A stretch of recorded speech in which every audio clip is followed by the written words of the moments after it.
All right, we're going to try to go to the next piece, which is a check-in of type of one-on-one. And then after these two more, we're actually going to have some worksheets, and we're going to go through the example with all of you, okay? And then practice more. So check-in type, the one-on-ones for check-ins, there are usually 4 types of check-in one-on-ones. The first one is training.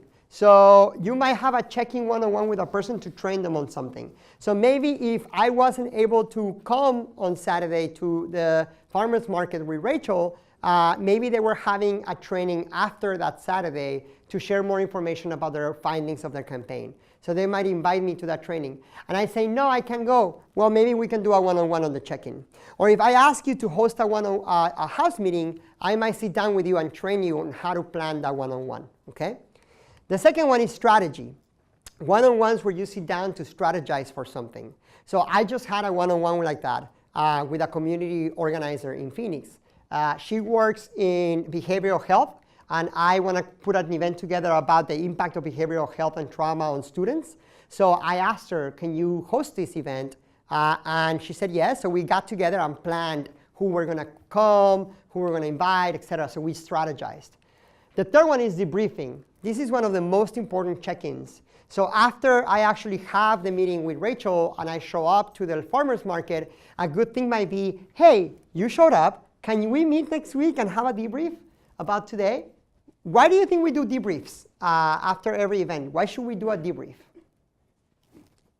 Why?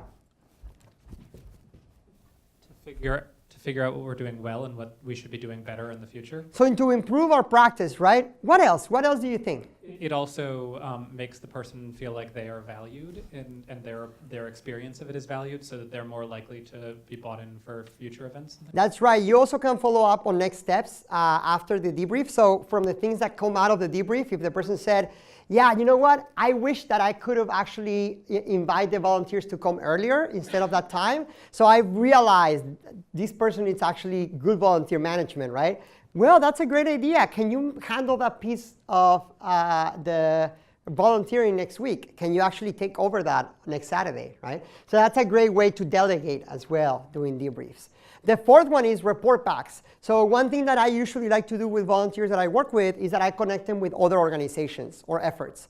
And I usually say, let's have a one-on-one so you can report back. I, as an organizer, can't be in every table and every meeting, right? So what I usually do is that I try to work with leaders and community members so they can represent or be the voices in the tables or other organizations. So I always have one-on-ones to report back when they say the meeting went this way, these people showed up, this is what I think we should do next, right? So report backs are also very, very important. I don't understand the difference between debrief and report back. Can you ask again?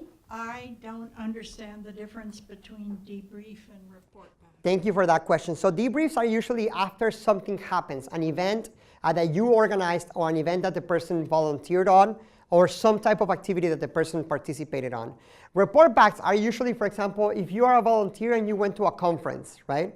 And I didn't go to that conference, but you did as a participant. So you come back and you report back on how the conference was. And then we might talk about in that report back how we're going to share that knowledge with other members of our community. So report back one-on-ones are very good for us to kind of catch up on information. So check-in, we have a sample video. It's a really brief video of a check-in. One thing before what they're putting up the video is that I actually encourage this version to be an online conversation. More and more, what in-person conversations, in-person check-ins, in-person one-on-ones are the best 100%. There are times that I do check-ins by video because I might be traveling, or I actually might organize cross-state campaigns. For example, we were organizing something called Our Inauguration to help people get to DC during the inauguration for protesting. So we were all over the country, and the way we were hosting meetings and check-ins was online. So let's look at an example of a check-in.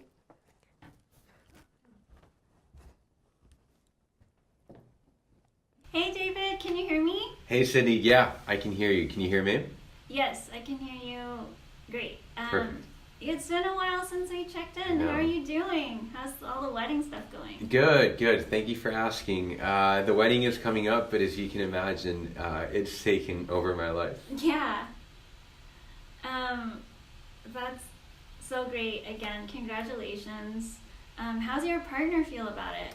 Thank you for asking. She's doing great. I think she's discovered a new passion for wedding planning. She's so good at all the details, and she's so excited to finally be able to see what she's been planning for the past few months. Yeah, that's so great. I hope it goes really well. Thank you. So I know that you're super busy. I just wanted to check in today to make sure you have everything you need to run a really successful phone bank training. Mm-hmm. And see how I can support you. How's that sound? Awesome. Yeah, that would be really helpful. Thank you. Okay.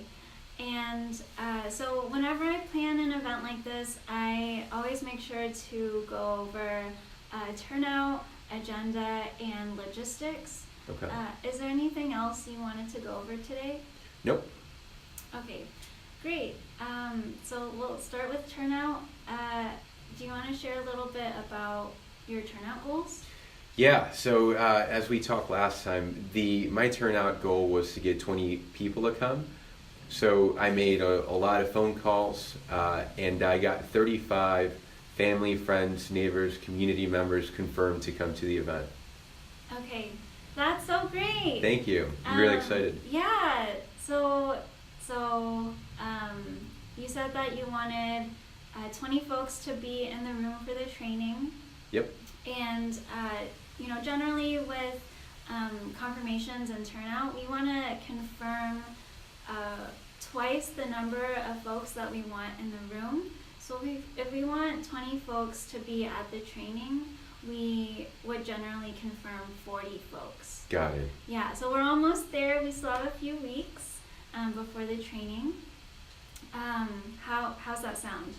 Yeah, I remember we talked about that like double rule, but these are, my friends, my family. They're not just any folks, and so I'm pretty sure that they're gonna show up. So I didn't feel the need to do 40 confirmations.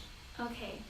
I'm sure they're really excited that you're engaging them and getting them involved.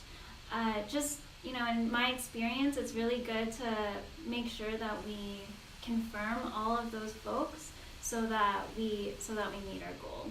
Okay. And things come up or like folks are tired and end up not coming for whatever reason, right?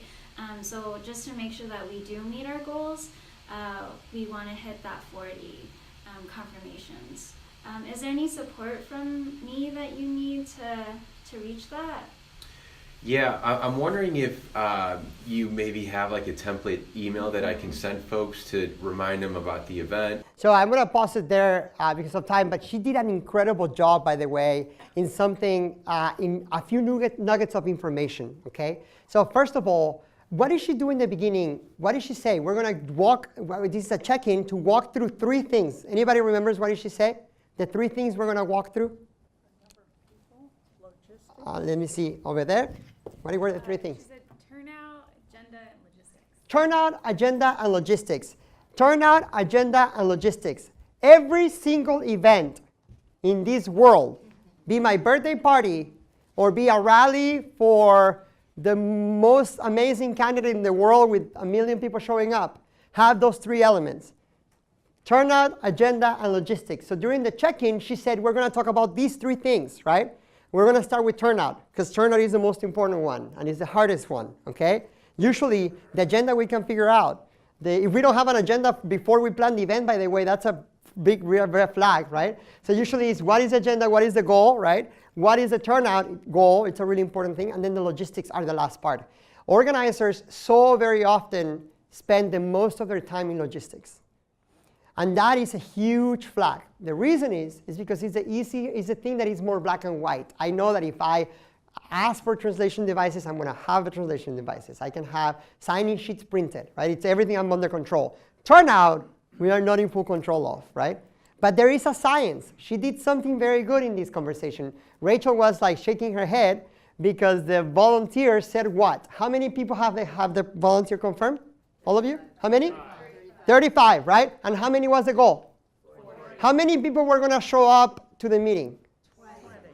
Maybe, yeah, right? Between 15 and 20 people, right? According to what she explained, the organizer explained, right? About 15, 20 people. Is this right, by the way? Does this happen? Right? So often, actually, people think they're my friends. They're going to show up, right? Well, the truth is that even your friends are flakes, okay? Even your friends are flakes. And I always say that to people. Even your friends are flakes. They will not show up because of many reasons. Not because they don't want to see you, but because something came up. And that's normal. So one thing she did really well in that check-in is that she was coaching the person to actually get the right feedback, right? What did she do to coach the person? What did she say? Anybody?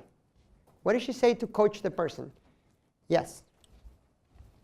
In my experience, it's really better to have twice the number that you're expecting. He because said, no, sometimes they're my people don't friends, show though. up. Yeah. So what did she say? She said, well, in my experience, it's just it really is wise to have the maximum goal of twice the number that you're looking for, because then you'll be more likely to come out with the number you really want. Yes. What did you say here? She said stuff happens. Yes, stuff happens. Life happens, right? So that was very powerful because she basically didn't back down, right? She said, let's do this, right? I'm going to help you accomplish your goal. And then she did something very powerful right after. How do I help you, right? And he said, send me an email template, right? That was another way. When I am in a situation like this one, by the way, I usually try to compensate with the person to do a little bit of organizing and actually follow up. I put a calendar reminder and say, how is it going? Did you make the calls? I text them, so I am often checking in with them, even if that already happened.